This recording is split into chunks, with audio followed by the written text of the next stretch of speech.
আজকে দেখাবো আপনাদের সাথে এই কেকটা কি করে তৈরি করা হলো সেটাই আপনাদের সাথে শেয়ার করব। হ্যালো এভরিওয়ান, আসসালামু আলাইকুম। এটা একটা চকলেট কেক। আমরা নামি দামি ব্র্যান্ডের থেকে যে কেকগুলো খেয়ে অভ্যস্ত এবং খেতে সবাই পছন্দ করি কম বেশি, সেই কেকগুলোই। প্রথমে একটা কেকের মধ্যে চকলেট গানাশ দিয়ে চকলেটটা কভার করে নেওয়া হলো। তারপরে মন মতো করে চকো চিপস দিয়ে চারপাশটা ভরাট করে দেওয়া হলো। এটা দেখতেই পাচ্ছেন, ভিডিও দেখানো অনুযায়ী বোঝাই যাচ্ছে কিভাবে।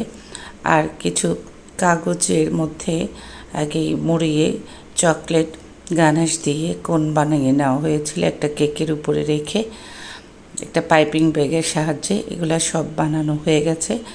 তারপরে সুন্দর ডেকোরেশনের জন্য এই কেকের উপরে একটা একটা কোণ বসিয়ে দেওয়া হচ্ছে। আর বসিয়ে দিয়েই কেকটাকে সুন্দর ডেকোরেশন করা হচ্ছে। উপরে হোয়াইট চকলেট গানাশ দিয়ে সুন্দর করে লেয়ার লেয়ার করে ওপরে ডেকোরেশন করে দেওয়া হচ্ছে। দেখতেই পাচ্ছেন ভিডিও দেখানো অনুযায়ী। কেমন লাগলো সবাই একটু জানাবেন। আসসালামু